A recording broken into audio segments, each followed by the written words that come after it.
और चलिए खबरों में आगे बढ़ेंगे। उत्तराखंड की खानपुर विधानसभा सीट से विधायक उमेश कुमार और भाजपा के पूर्व विधायक कुंवर प्रणव सिंह चैंपियन के बीच कोल्ड वॉर चल रहा है, जो कि खत्म होने का नाम ही नहीं ले रहा। सोशल मीडिया पर एक दूसरे से टकराने के बाद अब हमेशा विवादों में रहने वाले कुंवर प्रणव सिंह चैंपियन एक बार फिर से सुर्खियों में हैं।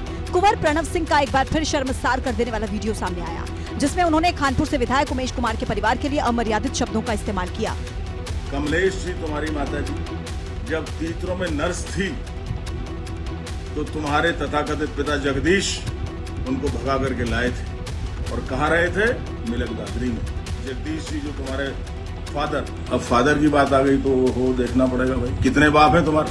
तरफ देश का प्रधानमंत्री अपनी माँ के चरणों में जाकर बैठता है, माँ के साथ खाता है, माँ के साथ उठता बैठता है, और एक तरफ उन्हीं की पार्टी का एक लफंगा, एक ऐसा विधायक जिसको इस बात की मर्यादा नहीं है कि दूसरे की माँ उसके लिए क्या महत्व रखती है, ये उसको नहीं पता है। एबीपी गंगा से बात करते हुए उत्तराखंड प्रदेश कांग्रेस कमेटी के अध्यक्ष करण महारा ने तो उमेश कुमार से विधानसभा में विशेष अधिकार हनन का प्रस्ताव लाने की बात कही। उमेश जी क्या कहते हैं, अपने विशेषाधिकार हनन में भी इस मामले को ला सकते हैं। कुंवर प्रणव सिंह चैंपियन और उमेश कुमार पर लगातार कई दिनों से सोशल मीडिया पर युद्ध चल रहा है।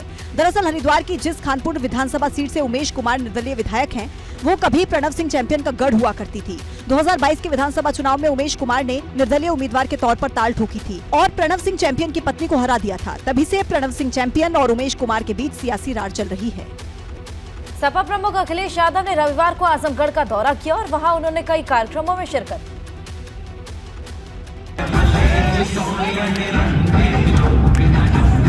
आजमगढ़ में अखिलेश यादव सिधारी थाना क्षेत्र के रहने वाले प्रोफेसर लक्ष्मण यादव के घर पर गए और वर वधू को आशीर्वाद दिया, जिसके बाद उन्होंने पार्टी कार्यकर्ताओं और पदाधिकारियों से मुलाकात करके लोकसभा चुनाव की तैयारियों पर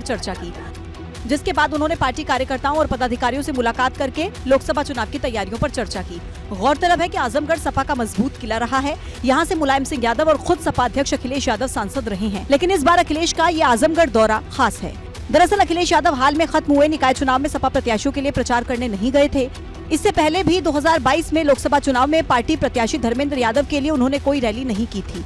अखिलेश के आगमन पर सुगबुगाहट शुरू हो गई है। सूत्रों के मुताबिक अखिलेश यादव आजमगढ़ से 2024 में लोकसभा का चुनाव लड़ने की तैयारी कर रहे हैं। ऐसे में अखिलेश आजमगढ़ में हर छोटे बड़े मौके पर अपनी उपस्थिति दर्ज कराने की कोशिश कर रहे हैं। लोकसभा चुनाव लड़ने पर सपा की तरफ से कोई प्रतिक्रिया नहीं आई है, लेकिन आजमगढ़ में हो रही सुगबुगाहट से भाजपा वाकिफ है। देखिए, समाजवादी पार्टी ने जिस सीट को अपना गढ़ बताने का काम किया, चाहे आजमगढ़ हो चाहे उधर दूसरे रामपुर हो, दोनों ही जगह जब लोकसभा का उपचुनाव हुआ, परिणाम क्या आया? परिणाम ये आया कि जनता ने समाजवादी पार्टी को नकार के भारतीय जनता पार्टी को गले लगाया। लोकसभा चुनाव से पहले नए सियासी दोस्त तलाशने की कवायद शुरू हो गई है। सुभासपा भी अपने लिए मुफीद साथी की तलाश में है। ऐसे में भाजपा और सुभासपा के साथ आने की अटकलें राजनीतिक गलियारों में तेज हो गई। अखिलेश की साइकिल से उतरने के बाद से ही ओम प्रकाश राजभर यूपी में नए साथी और नई सवारी की तलाश में हैं, जिसके सहारे वो 2024 की वैतरणी पार कर सकेंगे। सियासी गलियारों में चर्चा है कि लोकसभा चुनाव में भाजपा और सुभासपा साथ आ सकते हैं, जिसके लिए सुभासपा अध्यक्ष ओपी राजभर ने तैयारियां शुरू कर दी हैं। ओपी राजभर ने अपने प्रभाव वाली सीटों का ब्यौरा तैयार किया। 2022 में जिन सीटों पर 1 लाख से ज्यादा वोट मिले, उनका ब्यौरा तैयार किया गया है। सुभासपा ने 29 लोकसभा सीटों को लेकर सर्वे कराया। सुभासपा सूत्रों के मुताबिक इन 29 सीटों में उनके साथ गठबंधन करने वाले दल को लोकसभा चुनाव में फायदा मिलेगा, जिसके आधार पर ओपी राजभर भाजपा से बात कर सकते हैं। हालांकि उनके बेटे और सुभासपा के राष्ट्रीय प्रवक्ता अरुण राजभर का दावा है कि ऑफर हर पार्टी से है। अब उन लोगों को ये लग जाएगा कि नहीं, ये 7 नहीं 32 यहाँ है, 16 लोकसभा वहाँ है। हाँ, दोस्ती किससे होगी, ये किससे नहीं होगी, ये तो गर्व में बात चल रही है, लेकिन जिससे भी होगी उसको फायदा तो जरूर होगा ही। दरअसल भाजपा ने अभी आंतरिक सर्वे कराया है, जिसमें सुभासपा से गठबंधन होने पर भाजपा को फायदे का जिक्र है। पूर्वांचल की सीटों पर सुभासपा का प्रभाव है, इस लिहाज से गठबंधन होने पर भाजपा को 5 से 6 सीट का फायदा हो सकता है। 2024 के लोकसभा चुनाव के लिए समाजवादी पार्टी बड़ी तैयारी में जुटी है।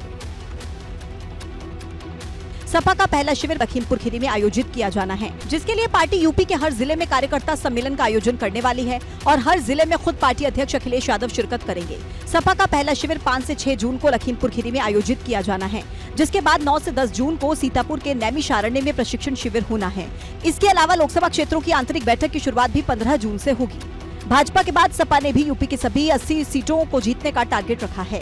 जिसके लिए पार्टी शहर शहर कार्यक्रम आयोजित करवाने जा रही है। साथ ही बूथ कमेटियां बनाकर मतदाताओं को जोड़ने की योजना है। सपा लोकसभा चुनाव से पहले हर जिले में प्रशिक्षण शिविर भी लगाने वाली है। पार्टी जनता की समस्याओं को लेकर सड़क पर प्रदर्शन की रणनीति पर भी काम कर रही है।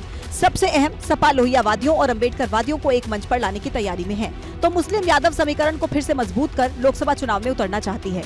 हालांकि समाजवादी पार्टी ने इस तरह का प्रशिक्षण शिविर पहली बार नहीं लगाया। 1992 में पार्टी की स्थापना के बाद सपा संरक्षक मुलायम सिंह यादव ने प्रशिक्षण शिविर को आयोजित करने की प्रथा पहली बार की थी।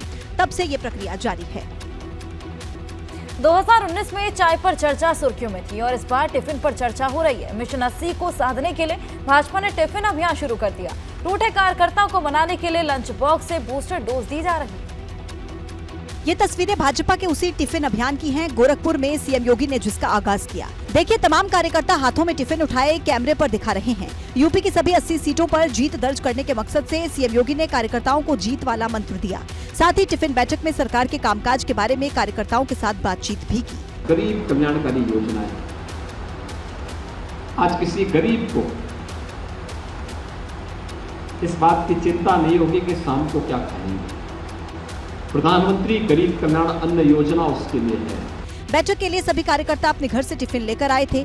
सीएम योगी भी मंच पर अन्य नेताओं के साथ लंच करते नजर आए। इसी मंच से सीएम योगी ने कांग्रेस पर भी निशाना साधा। दरअसल 2024 के लिहाज से टिफिन प्लान का मकसद कमजोर लोकसभा सीट पर पकड़ मजबूत करना है। जिन सीटों पर 2019 में जीत का अंतर कम रहा, उनके लिए नई रणनीति तैयार की जा रही है। जो कार्यकर्ता पार्टी से नाराज हैं, उन्हें मनाकर फिर से एक्टिव मोड में लाना है। ब्रज क्षेत्र में 24,000 बूथों पर भी भाजपा फोकस कर रही है। पश्चिमी यूपी के 30,000 बूथों पर भी फोकस किया जा रहा है। यौन शोषण के आरोपी सांसद ब्रजभूषण शरण सिंह की गिरफ्तारी को लेकर सोनीपत के मुंडलाना गांव में महापंचायत हुई, जिसमें पहलवानों ने 4 दिन का वक्त मांगा है। जिसके बाद निर्णायक महापंचायत की तारीख और जगह तय करेंगे। महापंचायत के इस मंच पर तमाम पहलवानों के साथ पूर्व राज्यपाल सत्यपाल मलिक, किसान नेता गुरनाम चढ़ूनी, भीम आर्मी के चंद्रशेखर और आरएलडी अध्यक्ष जयंत चौधरी नजर आए। ये सच्चाई है कि सरकार से मांगने से कुछ मिलता नहीं है, तो दबाव बना के रखना होगा। इसलिए इस प्रकार की जो पंचायतें हो रही हैं एक सार्थक पहल है। मंच से पहलवान बजरंग पुनिया ने कहा कि अलग अलग होकर हम जीत नहीं पाएंगे।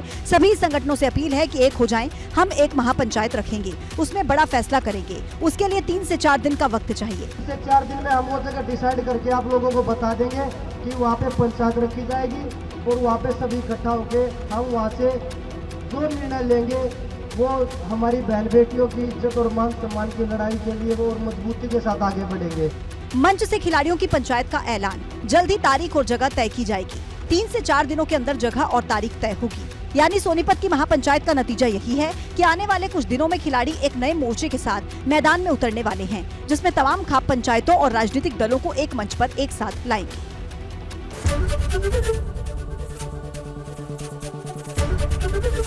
एबीपी गंगा, खबर आपकी, जुबान आपकी।